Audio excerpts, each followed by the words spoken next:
Welcome to another Witch Hat Chats. Come on in and sit for our spell. We are sponsored by Evermoving We Rise, Moonlight Potions and Charms, and Saul Ravencraft, Wizards for Hire. I am your goddess host, Miss Nikki Kirby, and our wonderful co-host, Saul Ravencraft, is wandering around somewhere. Where are you, Saul? Come on Here I out. am, Nikki. How are you today? I am wonderful. And you? Oh, I'm a little overwhelmed right now. I've got three or four different projects all happening at the same time that require a lot of detail work. So I'm doing arts and crafts and media stuff and trying to provide some communication and leadership. And it's a lot of stuff. So I'm surviving. I'm Sometimes sure that's the it's way it nothing more than is. you can't handle. I hope so.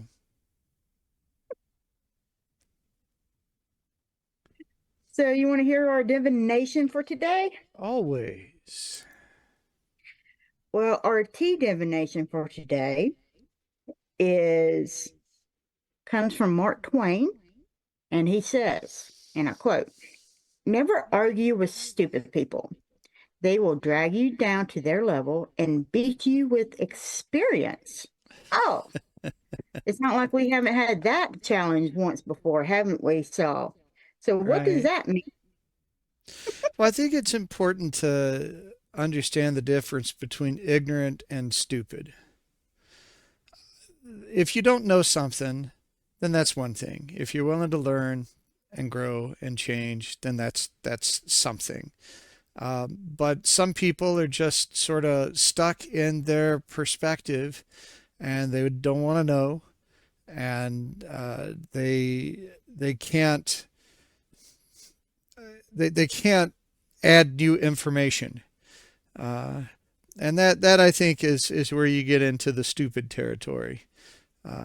We're running into a lot of that right now with um, the political season coming up, and people very set in their perspective. And unaware of consequences and ramifications of what they're doing. And when they're confronted with it, they're just like, well, we we gotta do this, yay! And that's tough. That's tough. I don't always know how to encounter that gracefully, so I try to just walk away. Well, kind of like what Bill Engvall says, here's your sign. Yeah, It's kind of like you just shake your head and just keep moving, keep on going. Because some people you're just not going to get through to them. It doesn't matter how you point it out. It doesn't matter um what you say or what you do. I mean, it could happen right in front of them, and they still will keep believing what they want to believe. So just let it go. Just let it go. well, and I think that's a big thing, and it comes up with family members. You know, that old argument that's gone on forever and ever and ever. And you feel like you're eventually going to find that piece of information, that way of saying it, that makes this person who has thought this way for years and years and years suddenly go, oh, I get it all now. I completely understand. Some of those minds you are just never going to change. They cannot see the information for what it is. And I've gone through a lot of revelations now where things that so one of the things that happened recently is that famous Victory Day picture from World War II of the guy kissing the nurse in the street. Used to hang in a lot of military offices. And I understand why. It's an amazing picture. It completely uh, demonstrates the emotion of the day. But that was not a consensual kiss. This guy just grabbed a random woman in the street and kissed her. And they kind of laughed it off because that's what the time was. But there are some people that are triggered by that kind of thing. You know, Hmm. like if we had old products that had blackface mascots. Hmm. I remember seeing like a toothpaste or something like that that's this alarmingly raceless logo on it from back in the day. And okay, so where I am in my time, I look at that and I go, well, oh come on, is that such a big deal?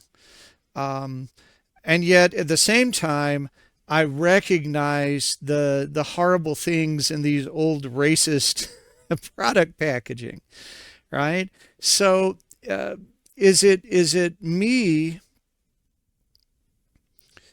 not fully understanding and going, you're making too big of a deal out of that, or is it really something that should be addressed?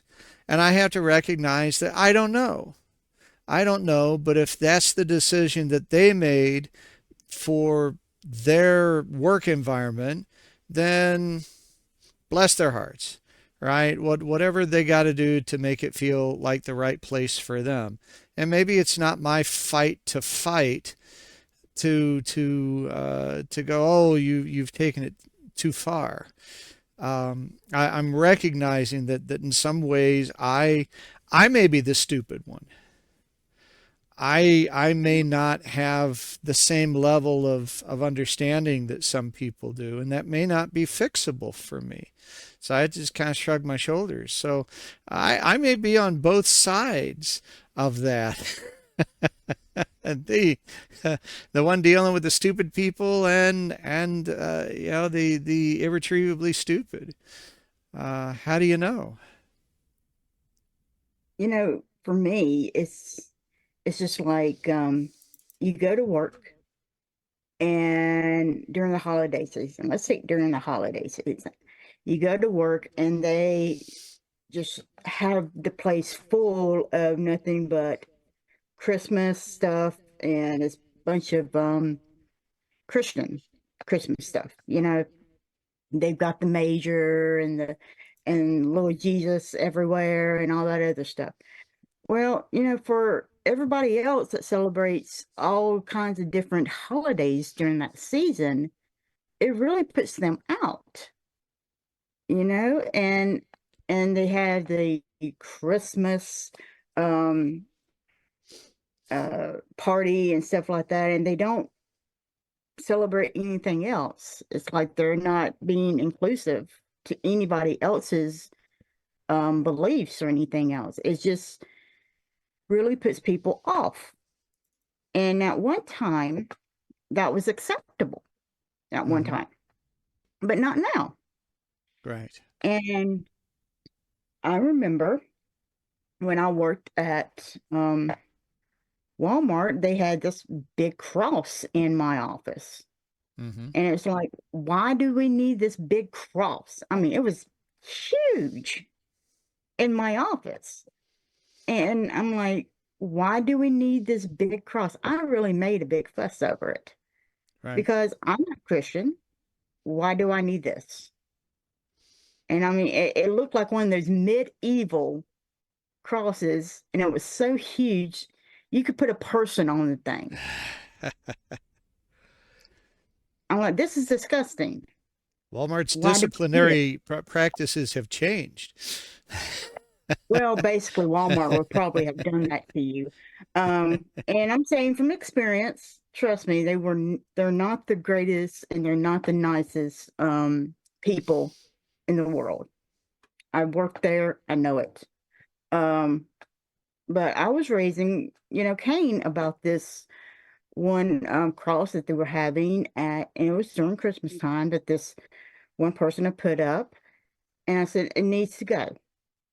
They had Christmas trees everywhere, and They didn't have anything, you know, inclusive to anybody else's religion.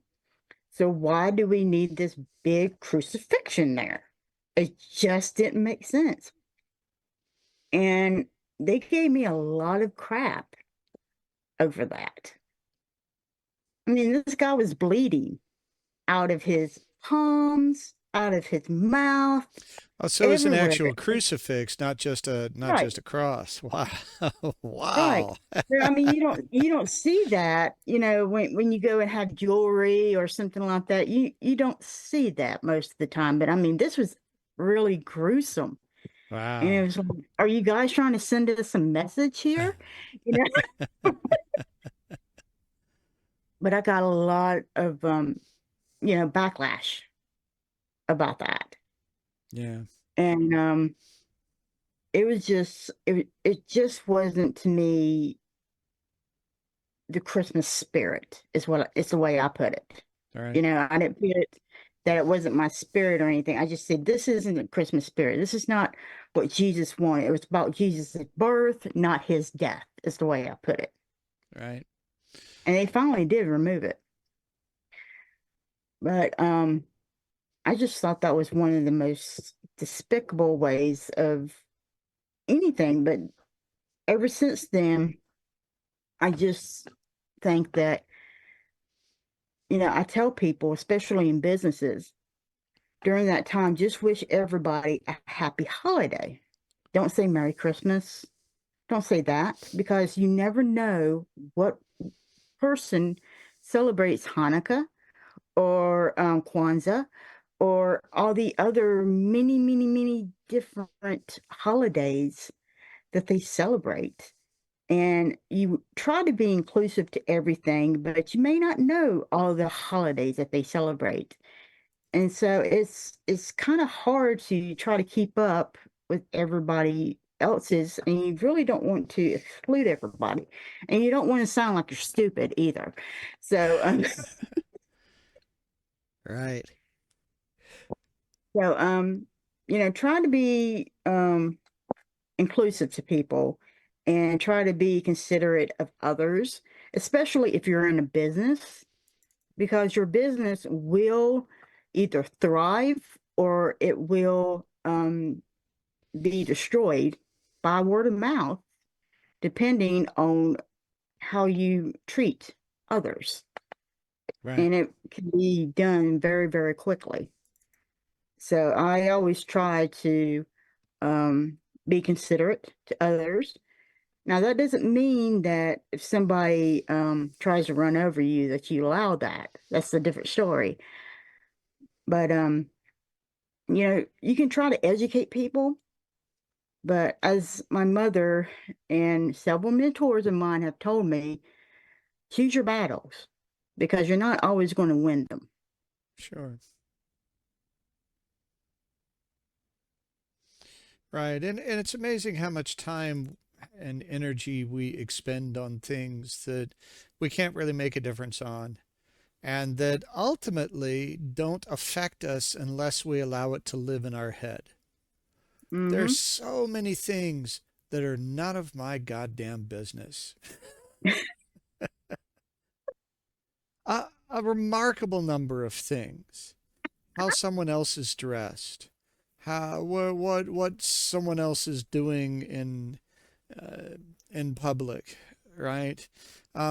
So I am preparing for Sherwood. I stopped by the liquor store, partly because they had cigar boxes on sale. They had old cigar boxes that were selling really cheap, and I love cigar boxes to kit all kinds of different things. They're just classy little boxes, and so I went there and um, I while I was there, I went ahead and bought myself some flavored bourbons to enjoy in the evenings during the fair. So and a few cigars. So yeah. So as I was going in, there was this guy that drove by, and he had his music turned up, and it was kind of going boom, boom, boom, boom, boom. And the other guy there who worked at Specs said something about the music, And we got inside, and he said, "Don't you just love that kind of music too?" Because he thought I was one of him. And I just said, I guess everybody gets to exist. And he he wasn't happy with my answer because I was supposed to be right there with him.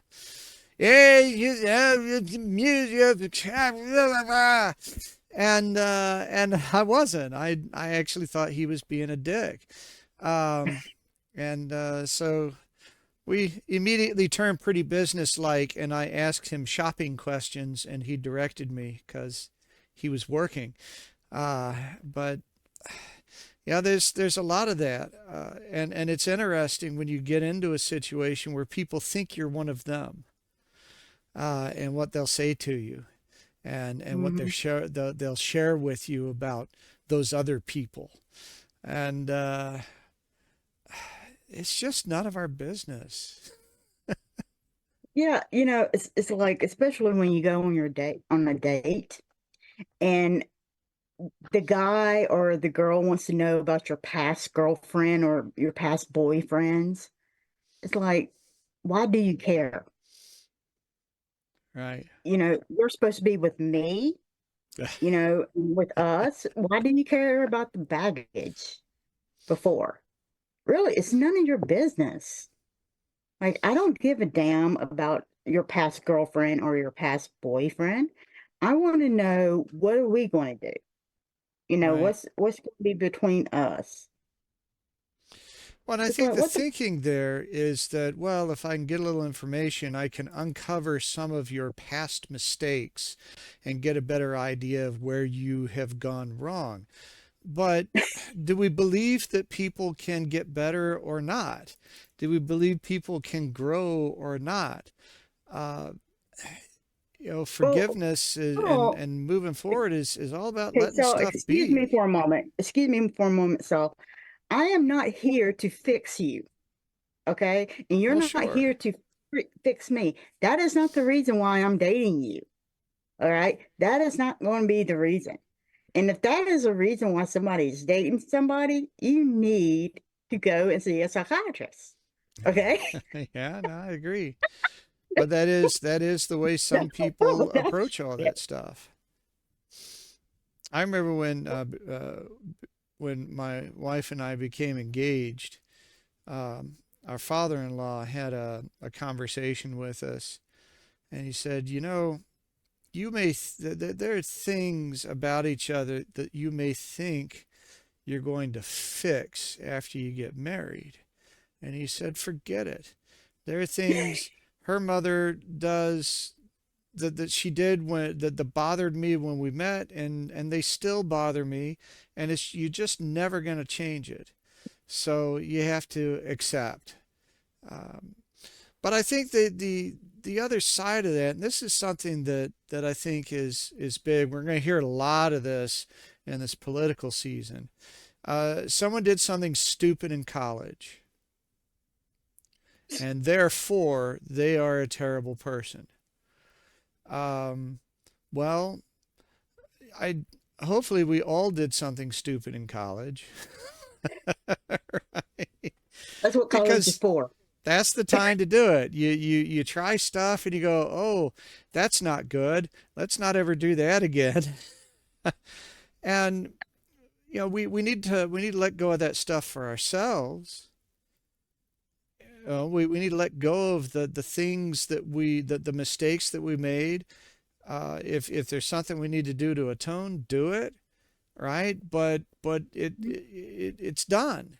You did it. You moved on, and you're not that person anymore. Hopefully, and we need to apply that to other people. If people made mistakes and they got better, they moved forward. Uh, one of the cards that comes up out of my Halloween Oracle deck a lot is forgiveness. And when we talk about forgiveness, it's forgiveness means that we will not speak of this again, right? It's done. It's forgiven. Uh, if I lend you $20 and then I say, Nikki, that debt is forgiven, And then next week I come back to you and I say, "Hey, remember that $20 you never paid me?" And you say, "Yeah, but you forgave that." "I know, but you never paid me."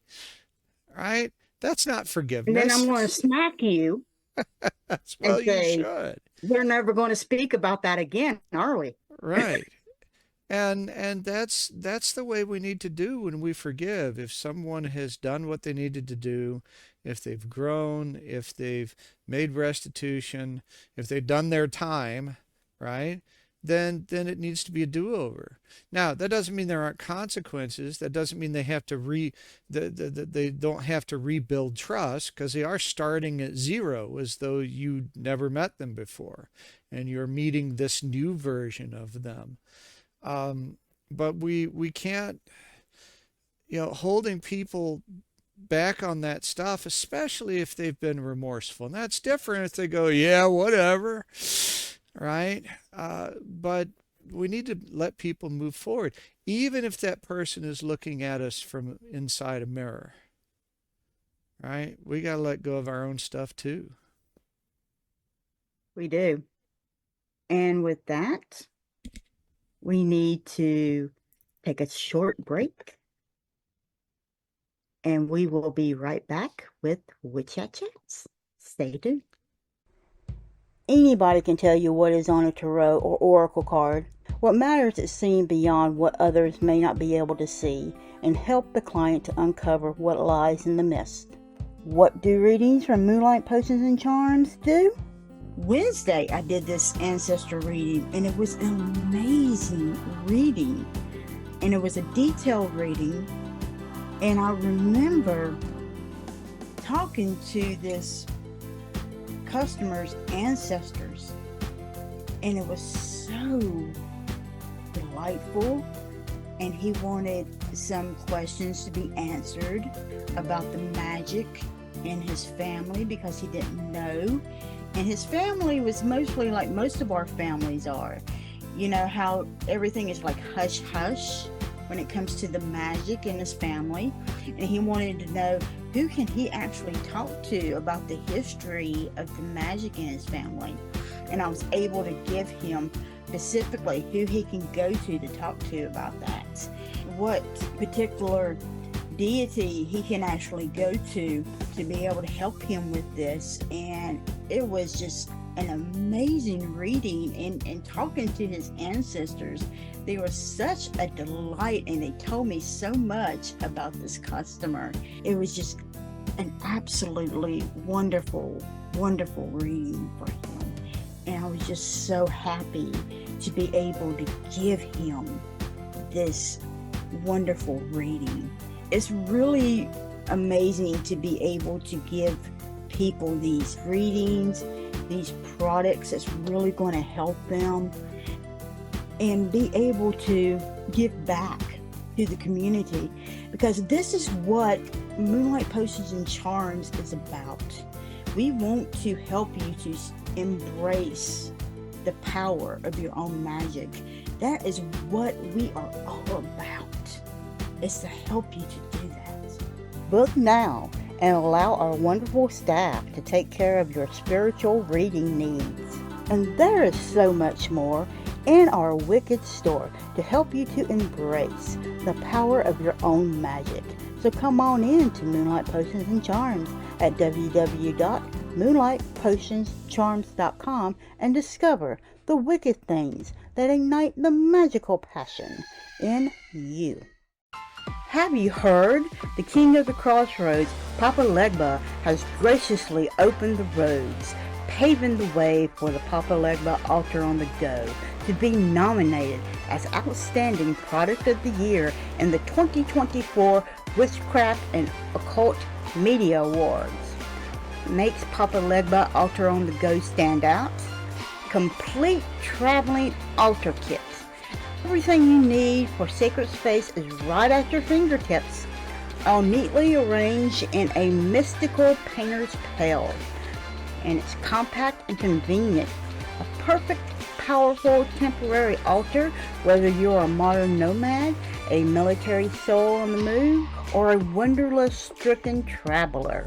It also has additional space for the personal touch.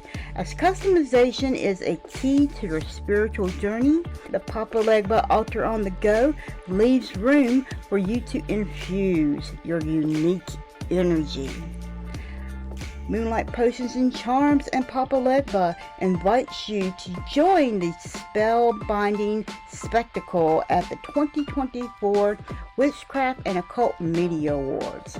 Cast your vote for the Papa Legba on the Go as the outstanding product of the year. Your support fuels the magic. Go to https://rb.gy/PC3F11 to cast your vote. Remember, your altar is not just a space, it's a step in your magical journey. Explore the depths of your inner self by visiting Moonlight Potions and Charms at mpcmagic.com. Be ready to embrace the power of your own magic. Have you wondered what spirituality is? Spirituality is limitless, as it does not contain any boundaries on beliefs or practices. Spirituality's most important component is personal experience and allows one to explore it freely. Evermoving We Rise is a spiritual moving tradition, as our name is our lifestyle, because we are persistently rising and moving forward. We realize that everyone's spiritual journey is extremely personal, but more easily traveled with reinforcement. We'll teach you to become friends with your shadow, emerge your authentic self, and give you time and space to develop your own spirituality. And when situations bump back, you'll have the entire community behind you, as we are a magical family who work to sustain each other. Discover the benefits of working within a society dedicated to helping you grow on your personal path. Visit us on our website, Linktree, or Facebook page and discover why we don't fit in the box. Hey, it's Saul Ravencraft here with Miss Nikki Kirby. We are here on Witch Hat Chats. We've been talking about stupidity, other people's stupidity, our own stupidity, and how we somehow live with it anyway. You know, it's one of the greatest things is to be able to laugh at yourself. And it shows people that, number one, you've got a sense of humor and that you don't have a cob up your ass. Or a broomstick. Yeah, because see, the cob actually will grow and it'll turn into a broomstick, and that broomstick will continue to grow and turn into a tree, and then that tree will continue to grow and turn into a forest. So in a way, you're going to help the environment. I feel laughing at myself is an area that I've had a lot of growth. I've noticed lately that when I try to do something and I fumble with it, and then I try it again and I fumble with it, it's to going, like I might have done. What I find myself doing is I laugh because it's ridiculous. It is so silly that I cannot screw this thing on, or that I keep dropping this thing, or that I drop something and I bend down to pick it up and 3 or 4 more things fall. And then I try to pick those up and then everything's falling. And I recognize the humor in that, and I tend to respond with laughter instead of anger with those kinds of things. And I didn't always do that. I feel like I've grown there. Yeah, yeah. Because a lot of people, they get mad and then they stomp and they want to throw things. And it's, number one, that's not going to help you. It's not going to help your blood pressure. It usually doesn't help the situation. Most of the time, if I get ticked off or something like that, I tend to get up and walk away from the situation. Because that's the quickest and easiest thing for me to do. besides cussing the thing out. And I know cussing the thing out kind of helps me get the negative emotions out, but still, it's not going to do me any good because it's not going to make the situation any better. So I get up and I walk away for a little bit, and it clears my mind, especially when I do something a little bit different. And then about probably 10 minutes later, it hits me. What am I doing wrong with, the previous activity? And then I Right. come back and I redo it. But, you know, um, for example, I had a friend of mine to ask me, and she was single, and she asked me, she said, when I go on a date, especially a first date, what should I ask a guy? And I just grinned. And she's like, really, what should I ask a guy? And I told her, I said, well, there's certain questions that you should ask, and you just ask them for their reaction. See, with me, I always look at people and I study their reactions, and it's mainly because of my psychology background and everything. And everybody knows me and Saul, and Saul knows I screw with him a lot of times, basically. And see, he's nodding his head. So for those of you who are not watching the video, he's nodding his head. He knows I screw with him all the time. And but I told her, I said the one thing you need to ask, and it doesn't matter if this is a guy or a girl. And here's the question: are you gay? That's the question. And Saul, can you tell me why I asked that question? Can you take a guess? Um, I I don't know. Uh, why Well, would you ask that question? thank you. Very, very simple. Number one, you want to see what their reaction is. If the person gets upset, because the word gay is a very, very, in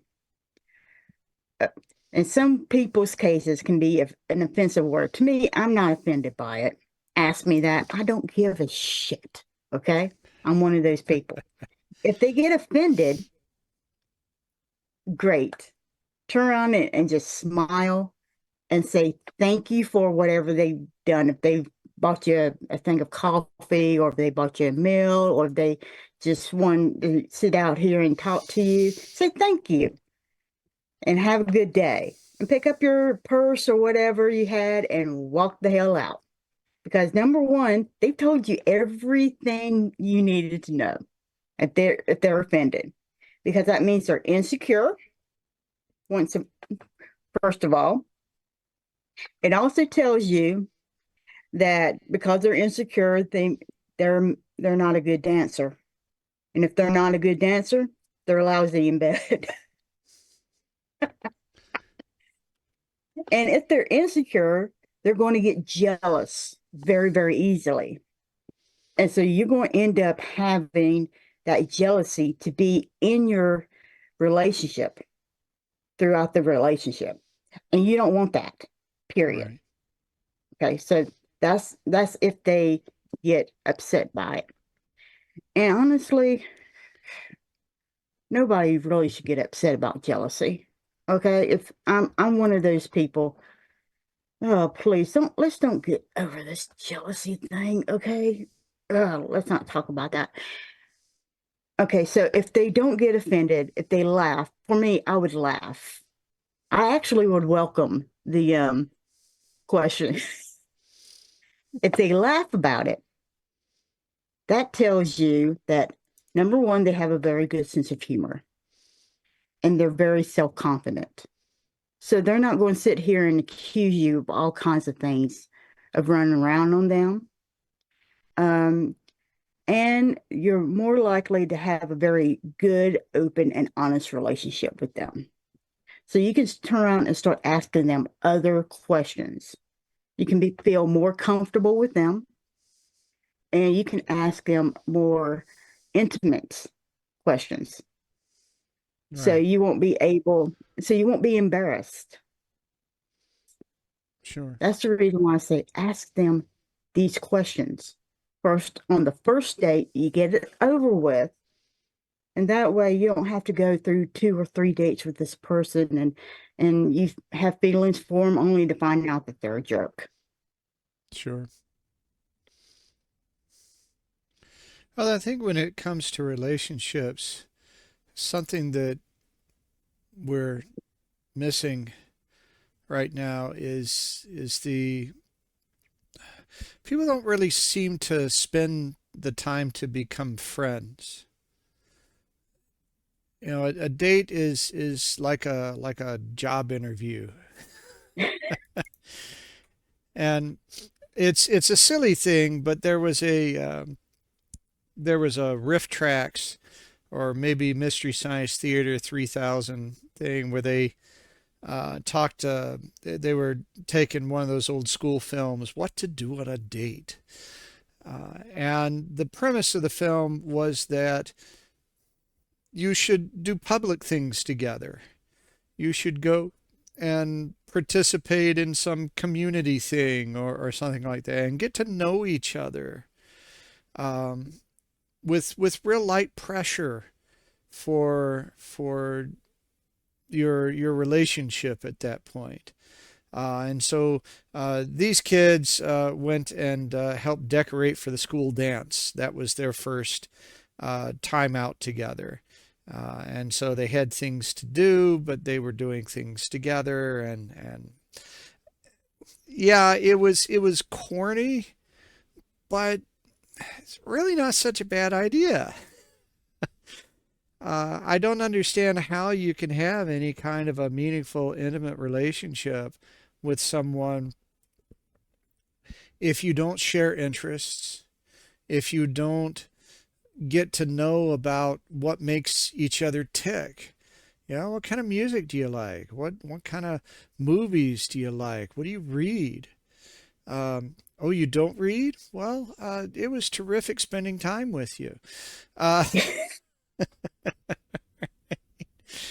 um, and it doesn't matter. I mean, the more overlaps there are, the more that we get to share. But I think it's also terrific to find those places where you don't overlap, provided that, like you were saying, there's not jealousy. You know, you spend too much time with your comic books. Well, you knew that. I don't know why I brought that up because I'm not really a comic book guy. But it is something that happens in nerdy communities, right? People have their things that they do. They have their friends. You should get to know each other's friends, and you know it is uh, you and me against the world, so to speak. But we should also be bringing our families and our allies and all that we are into that equation.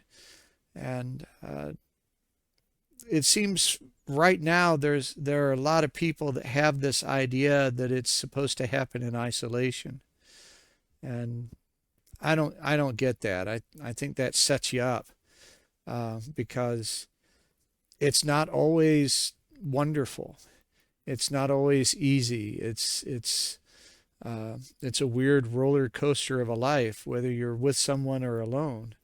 And if you have to maintain this facade that everything's perfect, it's exhausting. I Well, couldn't maintain that. the one thing about it is, number one, ladies, I'm going to tell you this right here, right now. Um, Maintain your own life. Don't start breaking appointments or dates with your girlfriends or changing the times that you're going to go do your yoga or dancing or anything else for a guy. Don't go do that. Don't go at his beck and call. Don't do that. Don't change who you are for him. All right. And don't change anything for him. That's the one thing you have got to do that. You have got to maintain who you are for him or her, because you don't want to lose yourself. And if you lose yourself, you are not going to be happy. I'll go ahead and tell you that right now.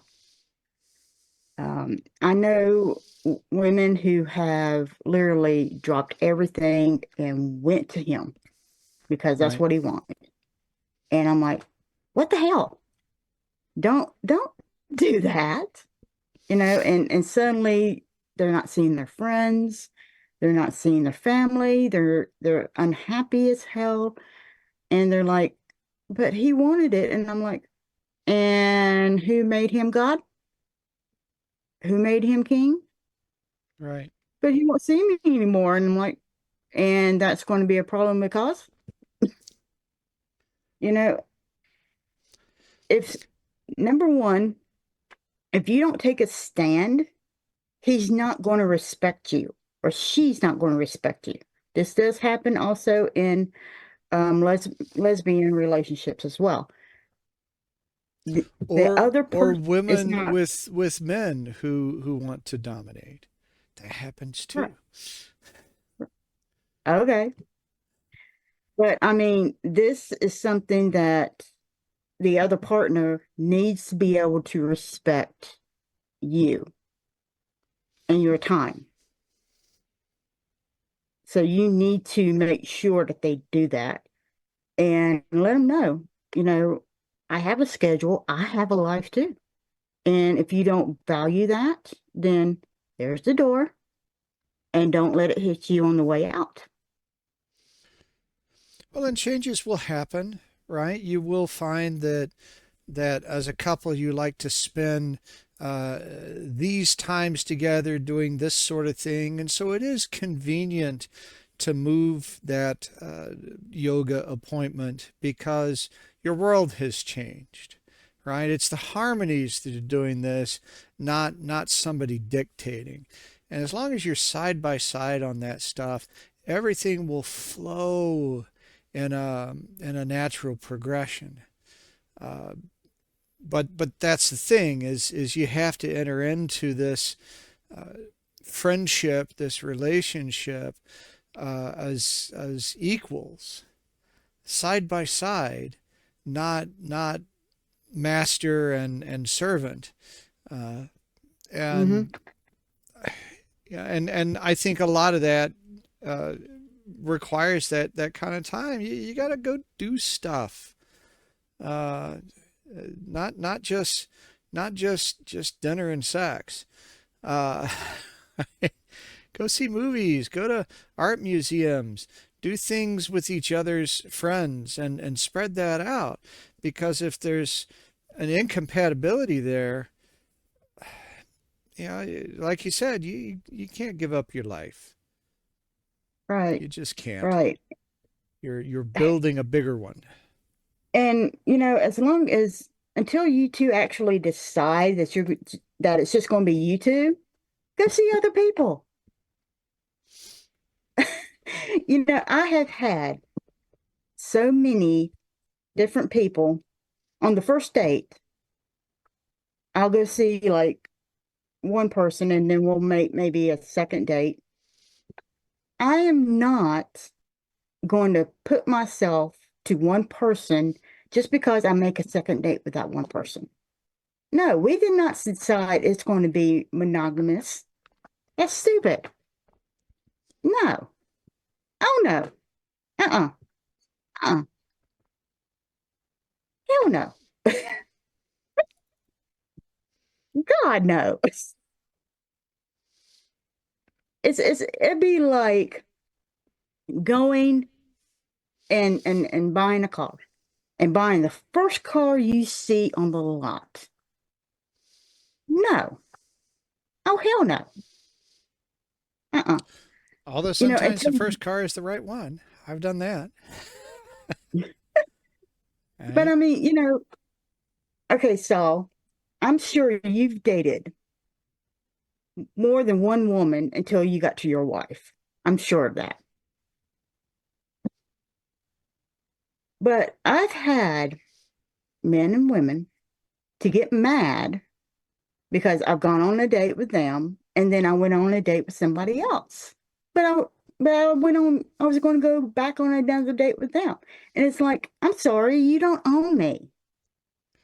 Where in the world do we sit down and say, hey, we're going to be monogamous to each other? No. Uh-uh. No. I did not say that. We did not agree to that. Oh no. No, no, no, no, no, no, no, no. Sure. Well, and also the world is changing.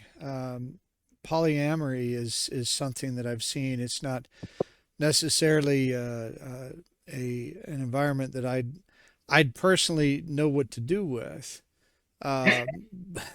You mean Right? you don't But have like I've 3 or 4 wives? but I've seen groups of people do it. Robert Heinlein wrote about this. His book, "The Moon is a Harsh Mistress," had a polyamorous family and showed a mechanism for how it worked. And I remember one time meeting a group that was a polyamorous family. And they clearly all dug each other and were having fun being out together. It wasn't weird in any way, but just because you were raised with a particular perspective of how things are, doesn't mean that's all there is. And I think that we're evolving slowly to a point where we can have more than one approach to how people have a family. And that's important too. If you have a certain mindset, there are other people out there that have that share that mindset, right? You're not stuck with the old traditions. We can make new ones or rediscover old ones that were set aside. Yep. Yep, we can. And with that, that's going to be all for our show. That went quick. So, embrace your power, support your community, and keep your fuzzy babies, your family, friends, and yourself safe, and have an absolute magical week.